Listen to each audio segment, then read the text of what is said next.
미워하는 마음 없이 아낌없이 사랑을 주기만 할 때 백만 송이 꽉찬 피도 그립고 아름다운 내 별나라로 갈 수 있다면. 제가 처음 이 사연을 읽었을 때 밤새 잠을 이루지 못했어요.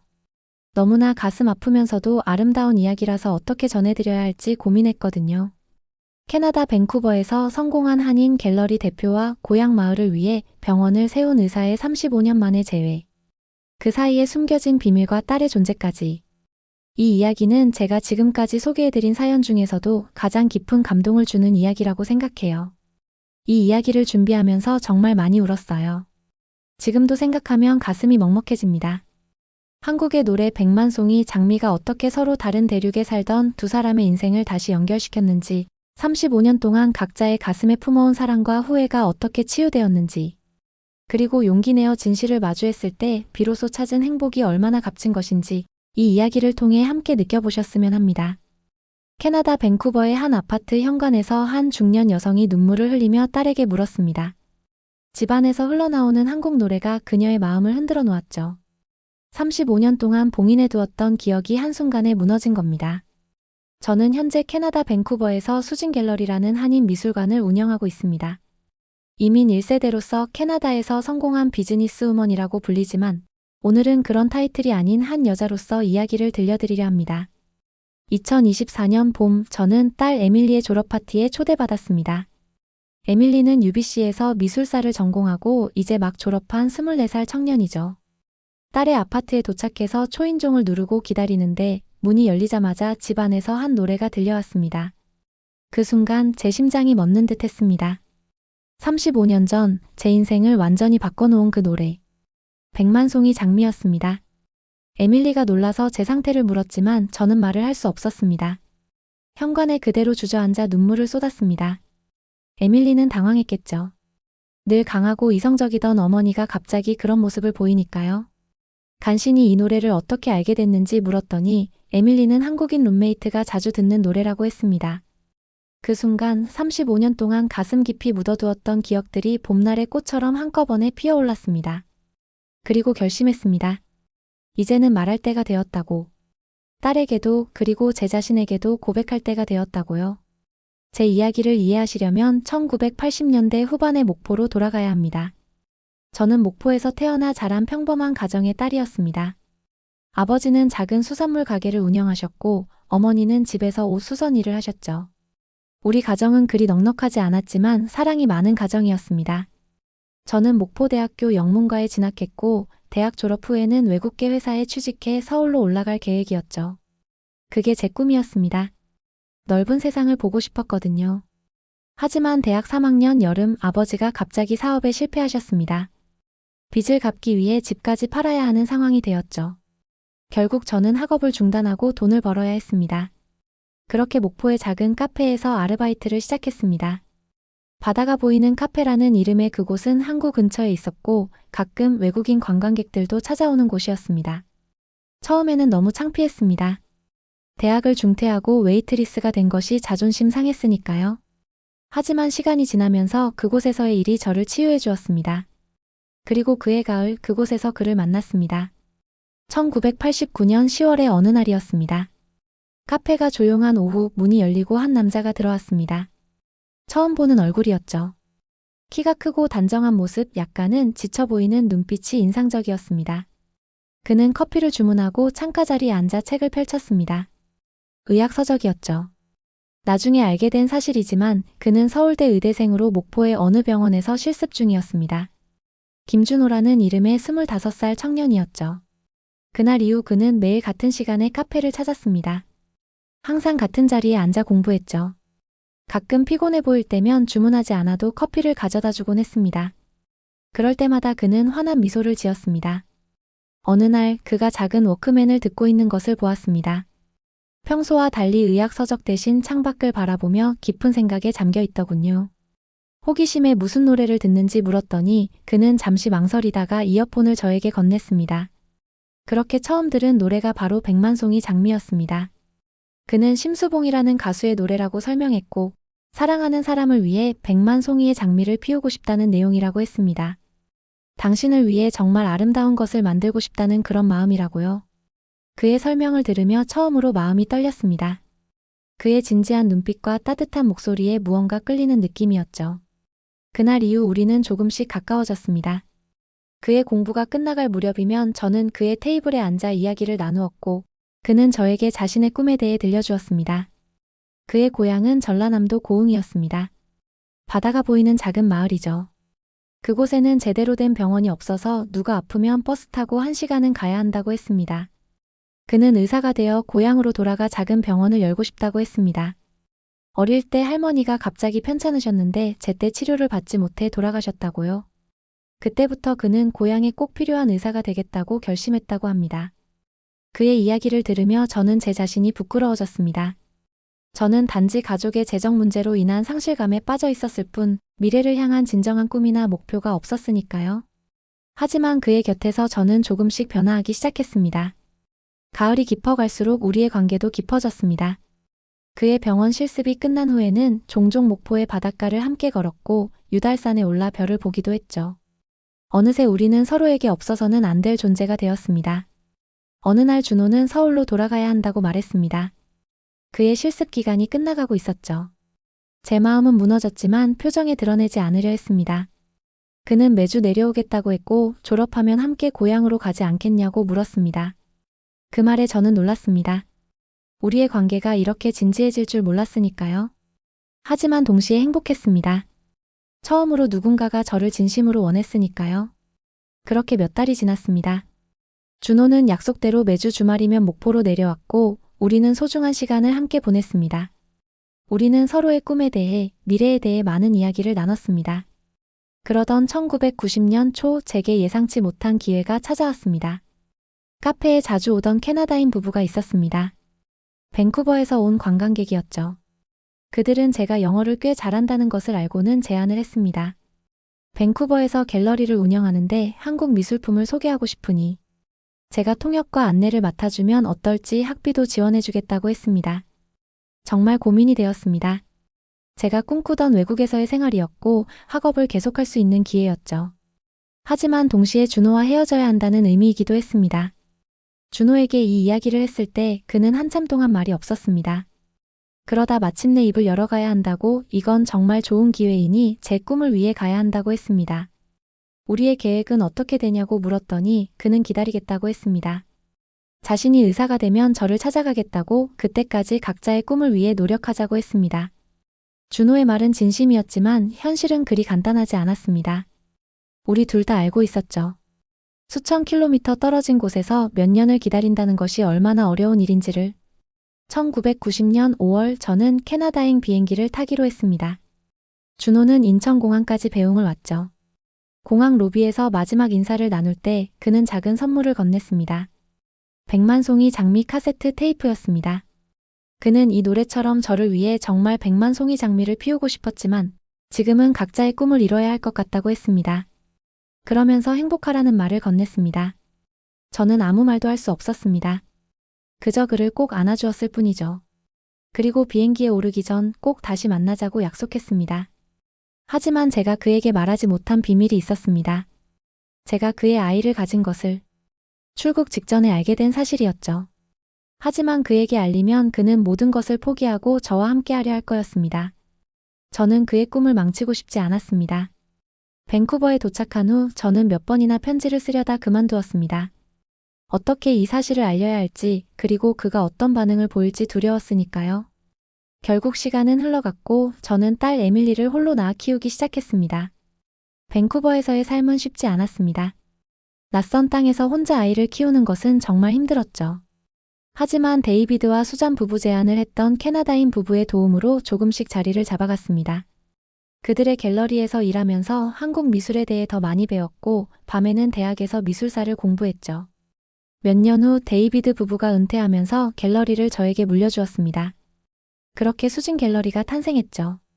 처음에는 작은 갤러리였지만 한국 미술을 캐나다에 소개하는 중요한 창구가 되었습니다. 시간이 지나면서 사업은 성공했고 저는 캐나다 한인 비즈니스 우먼으로 알려지게 되었습니다. 에밀리는 자라면서 종종 아버지에 대해 물었습니다.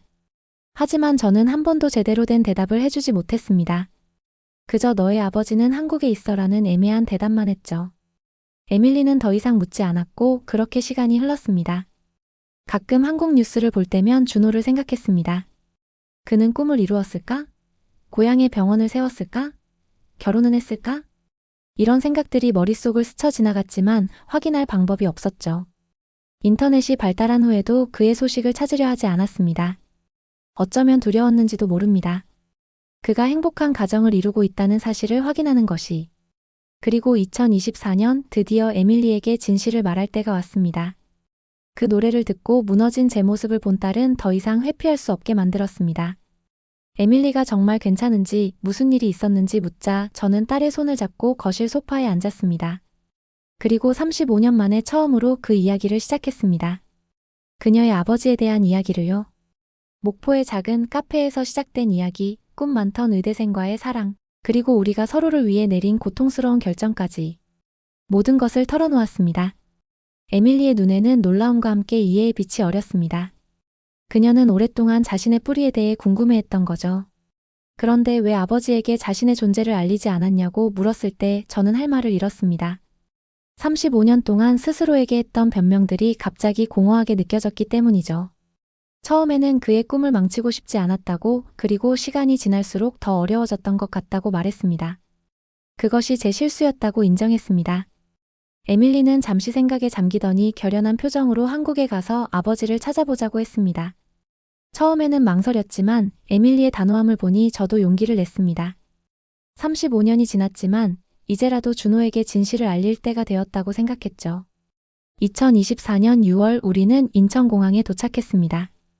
에밀리는 이미 인터넷으로 많은 것을 조사해 놓았더군요. 전라남도 고흥의 병원들 목록까지 준비해 왔습니다. 서울에서 고흥으로 가는 길은 생각보다 멀었지만 아름다운 풍경이 우리를 반겨주었습니다. 고흥에 도착해서 우리는 마을 주민들에게 김준호 의사를 알고 있는지 물어보기 시작했죠. 주민들은 김준호 선생님이 마을의 자랑이라며 바다 병원을 운영하고 있고 30년 넘게 이 지역 주민들을 돌보셨다고 알려주었습니다. 그의 병원을 찾아갔을 때 제 심장은 미친 듯이 뛰었습니다. 35년이라는 세월이 흘렀는데 그는 어떻게 변했을까? 나를 알아볼까? 화를 낼까? 병원 문을 열자 접수대에 있던 간호사가 우리를 맞이했습니다. 김준호 선생님을 뵙고 싶다고 떨리는 목소리로 말했더니 간호사는 원장님이 지금 진료 중이니 잠시 기다리라고 했습니다. 대기실에 앉아있는 동안 벽에 걸린 사진들이 눈에 들어왔습니다. 준호가 지역 주민들과 함께 찍은 사진, 병원 개원식 사진, 그리고 가족 사진. 그와 다른 여자 그리고 2명의 자녀가 함께 찍은 사진이었죠. 가슴이 아팠지만 당연한 결과였습니다. 35년이란 긴 세월 동안 그도 자신의 삶을 살아왔을 테니까요. 잠시 후 진료실 문이 열리고 한 환자가 나왔습니다. 그리고 그가 모습을 드러냈습니다. 흰머리가 많아졌지만 그 따뜻한 눈빛은 여전했습니다. 김준호였습니다. 그는 다음 환자를 부르다가 멈췄습니다. 그의 시선이 저에게 고정되었죠. 그는 놀라서 제 이름을 불렀고 저는 오랜만이라고 답했습니다. 그는 말을 잃은 채 저를 바라보았습니다. 그리고 에밀리에게 시선을 옮겼죠. 순간 그의 눈에서 깨달음의 빛이 번쩍였습니다. 제가 에밀리를 소개하려는데 준호가 먼저 자신의 딸이라고 말했습니다. 에밀리의 눈에 눈물이 고였고 그녀는 한 걸음 앞으로 나서며 아버지 라고 불렀습니다. 준호는 잠시 움직이지 못했습니다. 그러다 천천히 다가와 에밀리를 조심스럽게 안았습니다. 그는 알았어야 했다고 중얼거렸습니다. 그날 오후 우리 셋은 바닷가로 걸어갔습니다. 준호는 자신의 이야기를 들려주었죠. 의사가 되어 고향에 돌아온 이야기, 저를 찾으려 했지만 연락처가 바뀌어 찾지 못했던 이야기, 그리고 결국 다른 여성과 결혼해 가정을 이룬 이야기까지요. 그는 아내가 5년 전에 암으로 세상을 떠났다고 했습니다. 자신이 의사인데도 구하지 못했다고 말이죠. 가슴 아픈 이야기였지만 동시에 우리 모두가 각자의 삶을 살아왔다는 걸 느꼈습니다.